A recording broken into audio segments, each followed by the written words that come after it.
Hello students, today in this video we are going to discuss inadmissible deductions from income from other source, section 58.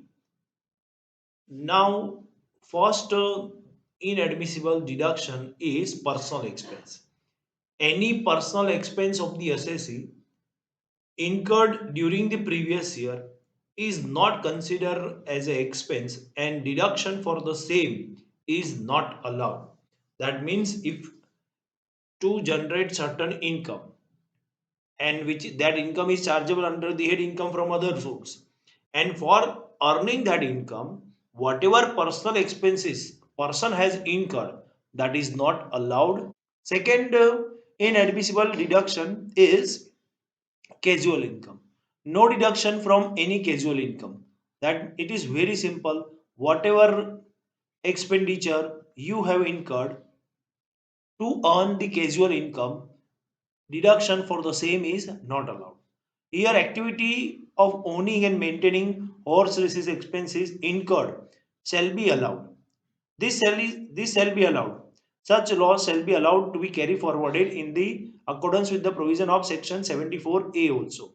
That means, let us say discuss some example like winning from lotteries. Let us say you won the lottery of rupees 5 lakh. Now, to generate this income of 5 lakh, you have incurred certain expenditure of 20,000. Now, this deduction of 20,000 is available or not? Answer is no. If anybody asks you what is the taxable income in case of winning from lottery, always gross amount. And whatever expenditure you have incurred to generate that income is not allowed as a deduction. Now, next one, income tax paid. Any income tax paid or payable is not allowed as a deduction. So this is also not allowed. Any type of income tax which is already paid or payable. Payable means in future. That is not allowed as a deduction. Now interest payable outside India if no TDS or after TDS not paid to the government, and salary is also same point is there, payable outside India if no TDS or after TDS not paid to the government. So this is, let us understand with these 2 points with the help of one example so that you will get a better understanding. This point also come in your PGBP, profits and gains of business or profession, where in that point also you will get a better understanding about this. These are the different expenditure which you have paid to non-resident. Now in this case, first expense is commission 2 lakh, interest 3 lakh, rent 8 lakh, salary 18 lakh. Now let us say due date of filing return 30 September 2022, 2 lakh, and it is date on which TDS has to be deducted is 13 July 2021, and it is deducted also on 13 July 2021, and date of deposit the same TDS is 31st July 2021. So now whether it is allowed or not. So according to the rule, what is the rule? Payable outside India if no TDS or after TDS not paid to the government. So in this point, TDS is already deducted and TDS is also deposited before the due date. So that is why deduction of this amount is allowed. So that is why we can say that commission is allowed because all the condition is satisfied. TDS is deducted on time, and after deducting the TDS, it is deposited to the government also. So that is why it is allowed as a deduction. Now next point about interest. Now let us say interest is 3 lakh. Now this 3 lakh is a rate date on which TDS has to be deducted. It should be deducted on December 24, 2021, and TDS is also deducted on the same date. Now date of deposit of TDS. Now whether this TDS is deposited on time before the due date of filing return. Here due date of filing return is 30 September 2022, but it is deposited after completion of 30 September 2022. So now in this case TDS is deducted, but not deposited in time before the due date. So that is why interest expense is 100% disallowed in case of payment to NR. 100% it is disallowed. So that you have to keep in mind. It should not be only deducted. TDS should be deducted in the current previous year, and the same should be deposited on or before the due date of filing return return of income. So these two conditions should be satisfied, then only you can say that it is allowed, otherwise it is completely disallowed. Now next one, rent. Now check whether it is allowed or not. So in this case, it is very simple case. Here TDS is deducted or not. Date on which TDS has to be deducted is June 6, 2001. Actual date of TDS deducted in the current previous year? No, it is not deducted till date, and it is not deposited till date to the government also. So that is why rent is also 100% disallowed. So this is also 100% disallowed. That you have to keep in mind, because it is not deducted also and not deposited also. Now, in case of salary, there is a different provision. If you are making payment of salary to non-resident, then date of deduction of TDS and date on which TDS which is deducted and deposited, it is not important. Just you have to see that whether it is deducted or not, or whether it is deposited or not, that is important. So that is why in this case TDS is deducted on January 1, 2022, and it is deducted on the same date. So that is why, and deposited with the government on December 17, 2022. So now whether the deduction is available or not. So answer is yes. Deduction is available in case of payment to non-resident, because it is deducted only. So that is why it should be deposited here. Date of deposit of TDS to the government is not to be considered. While because reason is very simple. In case of salary, different rule is applicable. TDS must be only deducted and deposited. On which date it is deducted, on which date it is deposited is not important. So that is why salary is 100% allowed here. Next one is payment to resident. 30% of sum paid shall be disallowed. Tax is not deducted, or tax after deduction is not paid before due date of filing return of income under section 139 subsection 1. That means what? Here also the same rule is applicable, but here in case of payment to non-resident, 100% is disallowed if provision is not followed, but here only 30% is disallowed if provision is not followed. So now in case of commission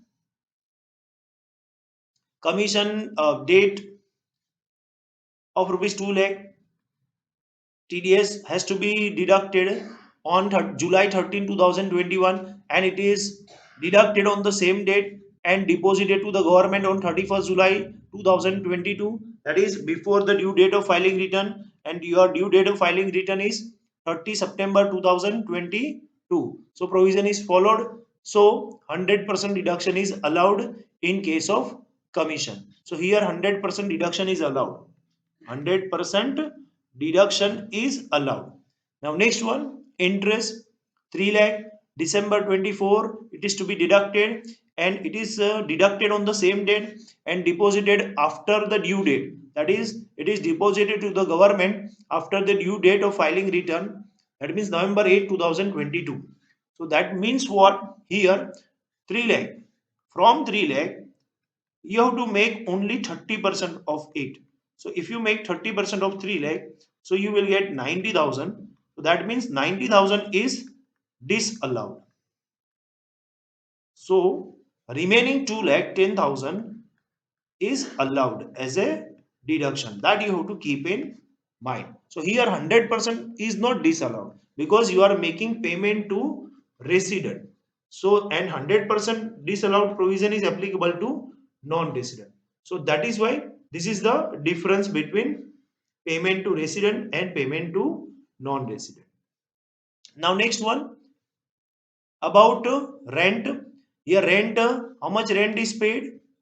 8 lakh, and June 6, 2021 it is to be deducted, and it is TDS is not deducted and not deposited to the government. So in this case also, in case of rent also, how much is disallowed? You have to make only 8,000,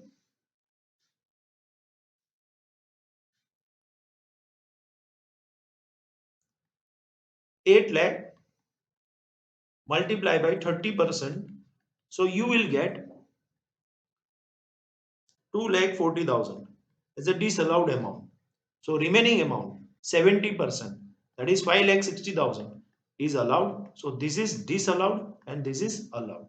So this point you have to keep in mind. Now next one, salary. In case of salary, same rule is applicable. It is deducted and deposited to the government. So here also 100% is disallowed. But in case of salary, December 17, 2022. So if in case of salary, here if you are making payment to resident, then there is a different rule. Here also it is not deposited before due date of filing return. That is December 17, 2022 comes after 30 September 2022. That means what? Now deduction is allowed only 70%. 30% of 18 lakh is not allowed. But in case of NR it is allowed. But in case of resident 30% is disallowed. So this is the provision of payment to resident and payment to non-resident. Now payment to relative. Excessive payment shall be disallowed. Same as section 40A2. That means if you are making any excessive payment to any of the person which is mentioned, the list is mentioned here okay, who is to whom who are considered as your relative, and if you are making excessive payment to them, it is completely disallowed. X is a trader. He purchased goods from his brother. Market value is 1,30,000, whereas amount charged by his brother is 1,40,000. Now, what excess amount he is charging? The excess payment will be disallowed. That means 1,30,000 and 1,40,000. So, what is the excess amount? Excess amount is 10,000. So, that is disallowed. So this is the one example of excessive payment. Another example of A, B, and C are three directors of X Limited Y Limited pays rupees 4 lakh for taking technical advice from Mrs. A. Similar advice can be obtained from any competent person for rupees 70,000 only. The excess payment of 3 lakh 30,000 because they are paying 4 lakh instead of paying 70,000. So this 3 lakh 30,000 will be disallowed for computing income tax for X Limited. So this is also another example of excessive payment. Section 40A subsection 2. Now X hold 20% equity shares capital in X Limited.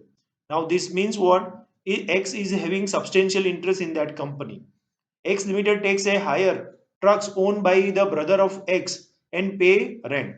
Any excess payment of rent can also be disallowed here. This is another example. Mrs. X holds 20% equity share capital in Y Limited. X purchase goods from Y Limited.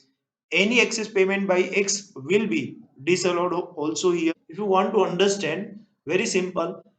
In market, the same thing is available at 1 lakh.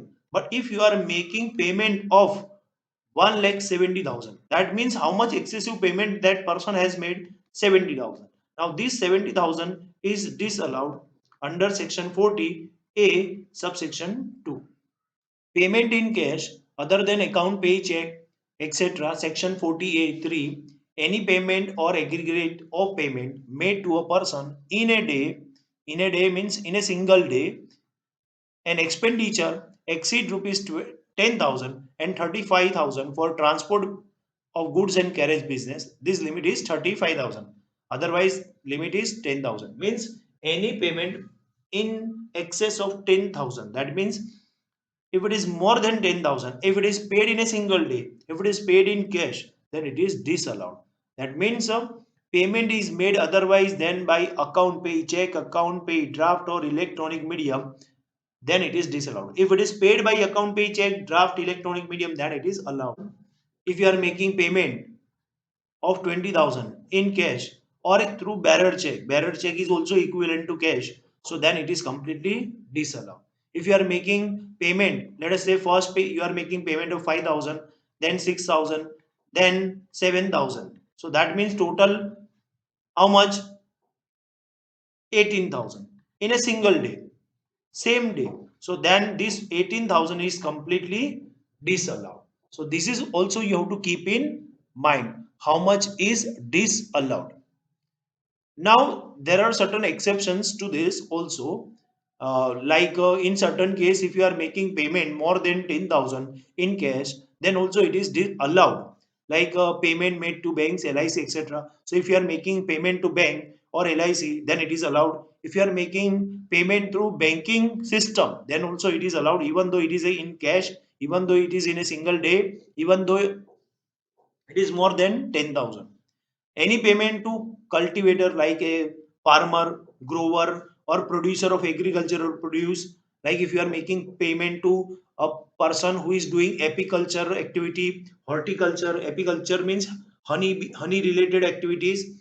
Uh, Horticulture means flower related activities and related product, etc. So if you are making payment to them in cash, then also it is allowed, even though it is more than 10,000. Then payment at place not served by bank. So if you are making payment at a place where there is no bank, then also deduction is allowed, it is permitted. Payment made on a day on which banks were closed, so then also payment deduction is allowed, but on that day particular bank should be closed, then only this possible, because nowadays banks are open 24 by 7. You can do whenever you want to do NEFT, RTGS, IMPS. So this is somewhat difficult, but other options are available. Payment made by any person to his commission agent, if he is appointed some commission agent who is procuring goods on his or her behalf, and if that principal is making any payment to that commission agent, their commission agent, his commission agent, in that case it is allowed, even though it is more than 10,000 and payment is more than 10,000 and in cash. Payment made to authorized dealer or money charger changer, like if you are making payment to money changer agency, that means say if you have, let us say you have dollar, now you want to convert dollar into rupees. Now for that you are going to money changer. So if you are making payment of more than 10,000, then it is allowed, because you are making payment to authorized dealer or money changer agency. If you give 1 lakh rupees and they will give you certain dollars in return, so this payment is allowed, even though it is more than 10,000 in cash. Payment made to government is also allowed. Payment by book adjustment. Now, what is book adjustment? Let us say Mr. X has purchased goods from Mr. Y of rupees 10,000. So that means what? Mr. X has to pay 10,000 to Mr. Y. Now, Mr. X has also sold 10,000 goods to Mr. Z. Now, what Mr. X is telling, in this case Mr. X is doing, or you can say you have to take here 20,000, then only our provision is suitable. Like what in this case Mr. X is telling to Mr. Z, Mr. X is telling to Mr. Z that directly you can make payment to Mr. Y. So this is called book adjustment, and this type of book adjustment is allowed even though it is more than 10,000. Now next one, payment to producers of goods in cottage industry without the aid of power. So any payment made to a cottage industry where power is not used, then payment is allowed even though it is more than 10,000. A terminal benefit like gratuity, pension, leave salary is allowed, cash payment is allowed, but that cash payment must be less than or equal to 50,000. If it is more than 50,000, then that will be disallowed. Payment to employee on temporary posting for more than continuous period of 15 days. If such payment is made after TDS, an employee does not have bank account at such place. Now temporarily employee has transferred or posted some at some other location, and on that other location where there is no bank, and he has transferred only for more than 15 days. In that case, he has paid any amount, let us say 20,000 in cash, and there is no bank where he is posted. So in that case, deduction is allowed. So these are the certain exceptions where payment is more than 10,000 in a single day, then also allowed. So what is the rule? Any payment more than 10,000 in cash in a single day is disallowed if it is not made by account pay check, draft, electronic medium. But if payment is done through account pay check, draft and electronic medium, then payment deduction is allowed.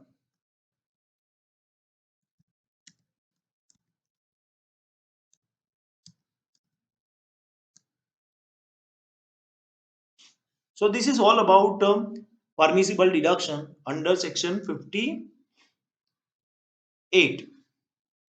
Thank you very much students for watching my video till end. If you have any doubt, please write down in a comment box. I will try to make reply of your queries.